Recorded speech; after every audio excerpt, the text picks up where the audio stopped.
Pekný deň, priatelia.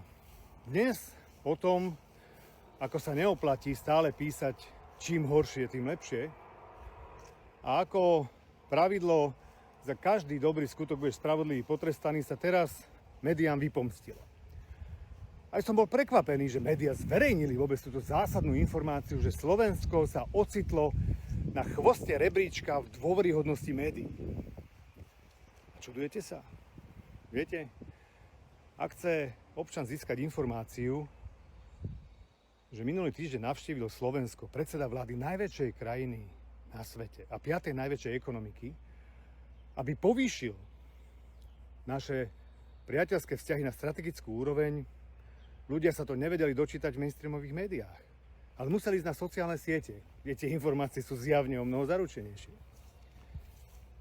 Ale tie facky, ktoré potom následne dostali, znamenajú presne tento výsledok. Viete, celý rok tu hovoria o tom, ako všetci zo Slovenska utekajú, pretože zlá vláda Smeru. A potom príde štatistika, že tento rok je vlastne aj rokom, kedy sa najväčšie množstvo ľudí na Slovensko vrátilo. Rovnako tak rok píšu, ako Slovensko ide do bankrotu, čo najhoršie sa deje. A potom príde informácia z agentúry Moody's o tom, že nie len, že v Slovensku ostal rating, ale ešte, že je aj stabilný výhľad. To sú facky, ktoré sa veľmi ťažko rozchádzajú.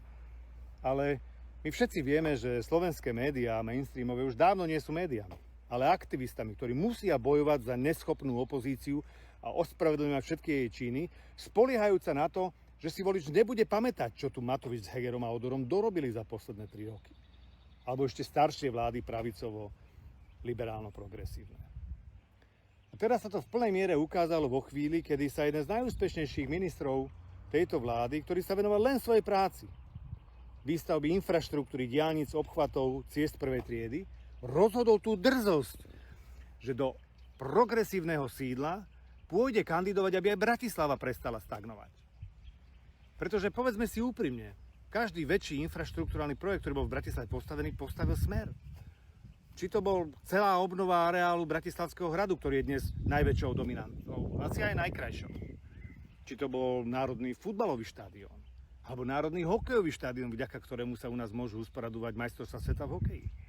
Či to bol diaľničný obchvat Bratislavy, ktorý sa dnes prednedávno práve slávnostne otvoril a môžu konečne ľudia pocítiť jeho efekt v zmenšení tých zácp a komplikovanej dopravnej situácie, ktorú primátor Válov sa snaží komplikovať a Jozef Ráš sa ju snaží odstrániť. Pretože Bratislava nemá fungovať len ako kasička pre mimovládne organizácie, ale predovšetkým primátor má zlepšiť život Bratislavčanov a to sa posledných 8 rokov nedialo. A keď sa rozhodol Jozef Ráš, že bude kandidovať, je zrazu tým najhorším ministrom. Čo si to on vôbec dovoluje, aby kandidoval, kde progresívci majú svoju obrovskú kasičku. Viete, obnovili sme aj klientské centrum v Bratislave. Ľudia nemuseli čakať dlhé hodiny na vybavenie pasu alebo registrácie vozidla. Alebo dnes, podľa hesla, ako som už povedal, za dobrý skutok budeš spravodlivo potrestaný, obnova klasickej historickej budovy Bratislavskej Kukurice. Ale teším sa na príchod novinárov, aby mohli vidieť skutočné ceny, nie tie progresívne. Čiže povedzme si úprimne, za kým sú výsledky?